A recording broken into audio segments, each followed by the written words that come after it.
On History is a Weapon. It is not a gentle record of times past. A dusty collection of names and dates filed neatly on a library shelf. No, history is a battlefield. A war zone where legacies are forged, and where they are shattered, where reputations are built, and systematically dismantled. For centuries, we've been taught execution is a physical act. The swing of a sword, the pull of a trigger, the snap of a rope. But that is a naive, dangerously simple view of power. The most brutal executions, those that last generations, do not spill a single drop of blood. They're carried out with ink and paper, with whispers that become chronicles, and lies repeated so often they calcify into accepted truth. This is the story of one such execution, a murder not of the body, but of the soul. An assassination of character so insidious it has echoed for nearly 400 years. The victim was a queen, a commander, a diplomat of unmatched brilliance, a woman who stood as a giant against the crushing tide of colonial ambition. So powerful her enemies couldn't defeat her on the battlefield. They failed to break her spirit. They failed to conquer her kingdom while she lived. So, with swords and cannons useless, they took a far more sinister weapon. They turned to the execution chamber of history and began to write. They understood a dark secret. If you cannot kill a person, you can kill the idea of them. You can murder their memory. A story, carefully crafted and relentlessly told, could do what no army ever could. It could turn a hero into a villain, a brilliant strategist into a depraved savage, a defender of her people into a caricature of immorality. This assault was deliberate, a calculated act of war long after the cannons fell silent, a poison to seep into the bedrock of our collective memory, ensuring future generations would never know the woman she truly was. They would only know the monster her enemies created. The target was Nzinga Mbande, Queen of Ndongo and Matamba. Her name should be spoken with the same reverence as the world's greatest leaders. Instead, it's buried under distortion and deliberate falsehoods. Europe did not kill her body. They could not. So they did something far more permanent. They executed her reputation.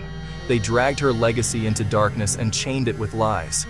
This is not only a story of the past, it is a story about the power of narrative and how the lies you've been told shape the world you live in today. What do you know of Queen Nzinga? If you have heard of her at all, the image that comes to mind is likely a distorted one, a specter crafted by her enemies. Colonial-era writers, the men who chronicled the Portuguese expansion into Africa, painted a very specific picture. They spoke of a woman driven by insatiable ambition and demonic savagery. They filled their reports with lurid, sensationalist tales of her supposed depravity. Describing a bloodthirsty tyrant who reveled in cruelty, they called her immoral, a heathen who defied God and who defied the natural order of the world. This was the narrative they needed you to believe. It was a story designed to make you recoil, to make you see her not as a leader, but as a problem that required a European solution. This portrayal was a masterpiece of psychological manipulation. By framing Nzinga as a monstrous figure, the colonizers could justify their brutal actions. Every act of aggression, every broken treaty, every village burned could be excused as a necessary step in taming a savage land. Her alleged wickedness became the foundational excuse for their presence in her homeland. The truth, however, is far more powerful and far more threatening to the world they built. The real Nzinga was not a caricature. She was a political and military genius. For nearly 40 years, she stood as the most formidable opponent to Portuguese dominion in Central Africa. She was a master diplomat who navigated treacherous, shifting alliances. She was a brilliant military commander who developed innovative battlefield tactics that repeatedly stunned and defeated European forces. She was not unacceptable because she was savage. She was unacceptable because she was their equal. The systematic distortion of her legacy proves a chilling thesis. When a powerful enemy cannot be executed with a sword, history itself becomes the executioner. Power is not given. It is seized from the jaws of chaos. Nzinga was not born into a world of serene palaces and undisputed authority. She was forged in the crucible of an escalating crisis, a world set ablaze by the encroaching shadow of the Portuguese. Born around 1583 into the royal family of the Ndongo Kingdom, her early life was a masterclass in the brutal realities of power, betrayal, survival. She witnessed firsthand the devastating impact of the Portuguese slave trade, which bled her kingdom of its people and tore at the very fabric of its society. She watched as her father and later her brother, King Nzinga Mbande, struggled to navigate the treacherous political landscape created by these foreign invaders, who demanded not partners, but subjects. This was the world that shaped her, a world where weakness meant annihilation. From a young age, Nzinga displayed an intelligence and a steely resolve that set her apart. She was not content to remain in the background, a silent observer in the halls of power. She immersed herself in the kingdom's military, political, spiritual affairs, learning the arts of war and diplomacy with a ferocious appetite. She saw the Portuguese not as invincible gods, but as men with their own weaknesses, ambitions, and divisions that could be exploited. While others saw only the overwhelming force of their cannons and muskets, Nzinga saw the intricate web of their dependencies, their rivalries with other European powers, and their insatiable greed. Her formal entry into the political arena was a moment born of desperation. The kingdom of Ndongo was weakening, squeezed by relentless Portuguese military campaigns and the internal strife they fueled. Her brother, the king, had failed to halt the slow dismemberment of their lands. Recognizing her superior intellect and unwavering courage, he sent Nzinga as his emissary to Luanda in 1622 to negotiate a peace treaty with the Portuguese governor, João Correia de Sousa. For her enemies, this was meant to be an act of submission. They had no idea they were about to come face to face with the woman who would define the next half-century of resistance. She traveled into the heart of her enemy's stronghold, not with fear, but with a calculated and unshakable confidence in her own abilities. They were about to learn a harsh lesson. Nzinga Mbande did not bow, she did not break, and she would not be diminished.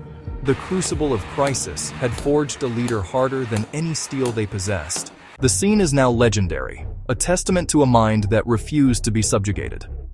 Without a moment's hesitation, Nzinga signaled to one of her attendants. The attendant knelt on all fours, creating a human throne. Nzinga sat upon her servant, elevating herself to the governor's eye level.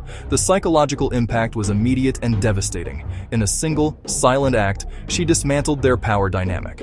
Throughout the negotiations, Nzinga showed diplomatic brilliance. She was fluent in Portuguese, having learned the language to understand her enemy, and she used it with surgical precision. She dismantled their arguments. She pointed out the hypocrisy in their positions. She demanded the return of lands seized by the Portuguese. She demanded the withdrawal of their fort at Mbaka. She demanded an end to the slave raids. In return, she offered cooperation. She offered the return of Portuguese prisoners of war. Her command was so absolute, she secured a favorable peace treaty. To solidify her position, Nzinga agreed to be baptized. She took the Christian name Ana de Sousa.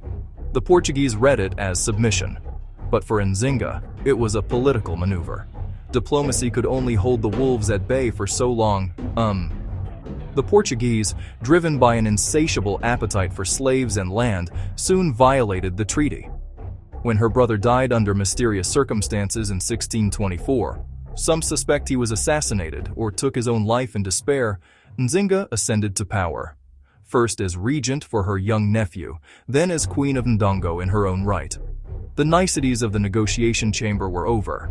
The conflict moved to the blood-soaked earth of the battlefield. Here, Nzinga forged a second, more formidable legacy, a brilliant and ruthless military commander.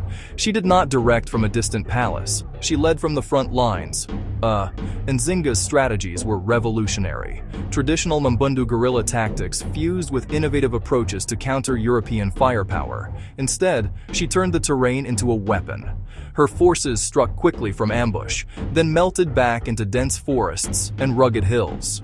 She perfected the tactical retreat, lure enemy columns deep, cut off their supply lines, and pick them apart piece by piece. She endured the same hardships as her soldiers, marching alongside them, sharing their rations, and fighting with a ferocity that became legendary. That created an unbreakable bond of loyalty. To grow her forces, she forged unexpected alliances. She offered sanctuary to runaway slaves and to deserting African soldiers from Portuguese ranks, swelling her army with experienced fighters who hated their former masters. Recognizing the need for greater firepower, Nzinga made a bold pivot. She reached out to the Dutch. In 1641, she forged a military alliance, combining her land army with Dutch naval power to assault Luanda. She was a queen at war, and she was winning. The alliance with the Dutch marked a high point in Nzinga's military career, but it was temporary. European powers were fickle allies, their priorities shifting with the winds of profit and politics. When the Dutch settled with Portugal and withdrew support, Nzinga had to rely on her own strength. Faced with renewed Portuguese aggression, she made one of the most significant strategic decisions of her reign. Forced out of her ancestral Ndongo heartland, she led a grueling march eastward with thousands of followers. In 1631, she conquered Matamba, a state famed for its military traditions and defensible position. This was not retreat. It was strategic relocation and consolidation of power. In Matamba, Nzinga established a powerful base of operations and integrated Ndongo followers with Matamba warriors, forging a unified state built for perpetual war.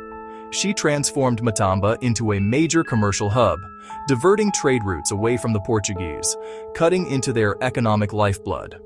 The kingdom became a haven for those resisting colonization, a fortress state with Nzinga as its undisputed ruler. To secure her rule and unify warrior bands, Nzinga made bold moves. She adopted the symbols and titles of a king, not a queen. She dressed in men's clothing. She maintained a harem of young men dressed as women who served as her wives. This was not merely a personal eccentricity, it was a profound political statement. By embodying male and female authority, she neutralized gender-based challenges and aligned with the Imbangala mercenaries who formed a key part of her military. She transcended traditional categories, a ruler whose authority was absolute and undeniable. For nearly 30 years from her throne in Matamba, Nzinga continued to defy the Portuguese. She ruled as a king. She commanded as a general. She negotiated as a master diplomat. Late in life, she signed a final peace treaty in 1656, recognized and unconquered. Her power was a lifetime of strategic brilliance, military genius, and the sheer, unbending will to protect her people's freedom, whatever the cost. To the colonial mind, the world was built on a simple, brutal hierarchy. There were the rulers, and the ruled, the civilized, and the savage, the master, and the subject. Africans were expected to occupy the lowest rung, inherent subservience. The Portuguese arriving in Angola expected leaders they could dominate with force, or co-opt with trinkets and empty promises. They expected deference, they expected submission.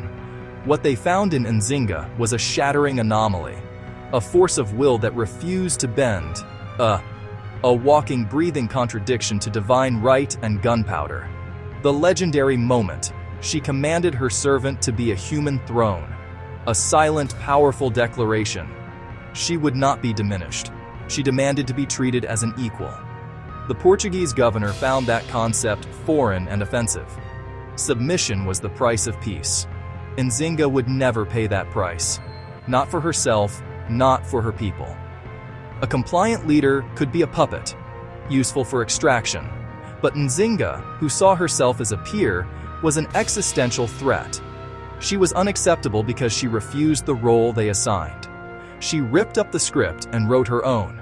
In a world that demanded she kneel, she chose to stand.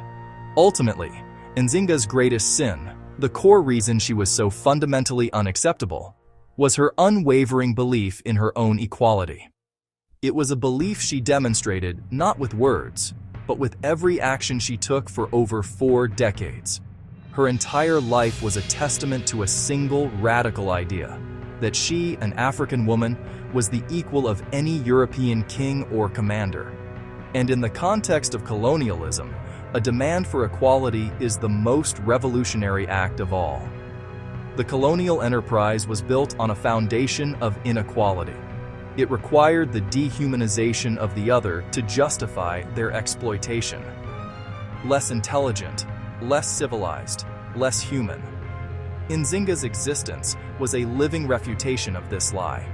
If she was their equal, then they were not bringing civilization, they were thieves. Colonization could no longer be framed as a civilizing mission. It would be exposed for what it was, a violent and illegal invasion. Because they could not force her into a position of inferiority while she lived, her enemies were determined to impose it upon her after she was gone. The torrent of slander and caricature that followed was a desperate, posthumous attempt to put her back in her place. Nzinga Mbande was unacceptable because her very being told a truth the empire could not afford to hear. When the battlefield fails to yield victory, the war does not end. It simply changes its form. For decades, the Portuguese had thrown their soldiers, their cannons, their strategies against Nzinga, only to be met with humiliating defeat and intractable resistance.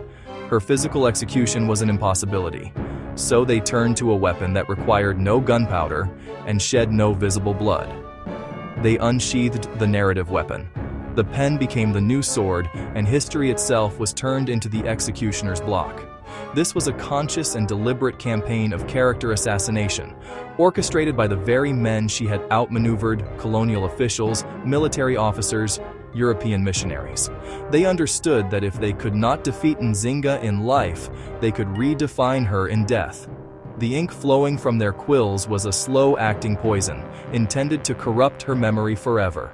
The first and most foundational label they applied to her was savage. This single word was a powerful tool, a catch-all term that stripped her of humanity. Her brilliant military tactics were no longer seen as genius. They were framed as the cunning brutality of a wild beast. Building on that, they attacked her morality, painting her as sexually deviant and bloodthirsty. The missionaries were instrumental in this campaign. Her decision to rule as a king and to keep a harem of men dressed as women was never analyzed as strategy. It was sensationalized as proof of demonic appetites. They worked to erase her intellectual prowess. They couldn't deny her victories, so they blamed demonic aid or animal cunning. They reduced a strategic genius to a witch, dabbling in dark magic. Finally, they attacked her legitimacy. They questioned her right to Ndongo's throne, calling her a usurper. By delegitimizing her rule, their war looked like intervention, not invasion. To ensure the poison seeped into every level of European consciousness, the slander was given a face. The complex, powerful, intelligent Queen Nzinga was reduced to a grotesque caricature in visual form. A visual image could implant a prejudice in an instant. The caricature of Nzinga as a wild, bug-eyed savage became the dominant mental picture for anyone who heard her name. It is difficult to justify a war against a brilliant diplomat and a courageous defender of her people. It is far easier to justify a war against a monster. The ultimate purpose of the narrative weapon was justification, to legitimize the Portuguese colonial project in Angola. Her demonization was politically and economically expedient. She was the perfect enemy, an antagonist whose supposed evil made the Portuguese protagonists look like heroes. This poison of justification seeped deep into the historical record, contaminating it for centuries. The lie became the primary source, and the truth was buried beneath it. It outlives the person it targets. It outlives the empire that wielded it. It lingered in history books, in encyclopedias, and in the collective memory of the West. They could not kill her body, so they poisoned her story, ensuring that the justification for their crimes would echo long after the crimes themselves were committed. A legacy is not a monument of stone. It is a fire passed from one hand to the next, a stubborn flame of defiance that refuses to be extinguished. But in her own land, among her own people, her true legacy endured. It was written not in the biased chronicles of her enemies, but in the simple, powerful fact of her kingdom's survival. Because of Nzinga, the complete colonization of the Mbundu kingdoms was delayed for generations.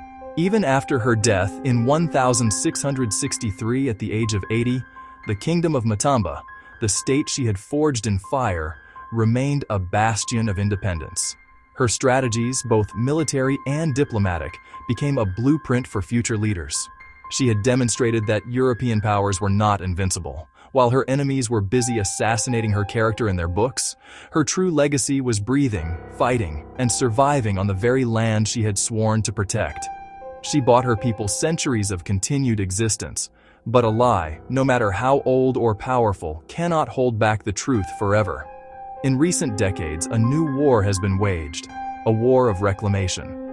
Scholars, many of them black women, began the painstaking work of deconstructing the colonial narratives. This academic resurrection has slowly filtered into the global consciousness. She is being reborn, not in the dusty archives of her enemies, but on the screens of a new generation. The narrative weapon is finally being dismantled, and the true queen is emerging from the shadows. Today, Nzinga has become a powerful symbol. She is an icon of black resistance. She is a testament to female strength. The reclamation of Queen Nzinga forces us to confront a haunting and vital question. If a lie this vast could be told about a leader so significant, who else has been executed by stories instead of swords? The truth does not die. It may be buried, it may be chained in darkness, but its pulse never truly stops. A story can be a prison, but a story can also be a sword. The truth of Nzinga's life, once reclaimed, becomes a weapon in our own hands. It is a sword that can cut through the fog of colonial lies. It can sever the chains of inherited prejudice. To learn her story is to arm yourself. Question the heroes you have been given. Question the villains you have been taught to hate. Look for the voices that are missing. Ask why they were silenced. The world is full of Nzingas whose legacies are waiting to be reclaimed from the execution chambers of history. Their stories are not lost, merely buried, waiting for someone with the courage to start digging. The lie about Queen Nzinga was one you believed, or one you never knew you were supposed to question. Now you know. The distortion of her legacy was an act of war, and the reclamation of her truth is our act of defiance. Will you allow the executioners of history to win, or will you pick up the sword of truth and join the fight for the legacies of all those who were condemned to the darkness? The choice is yours.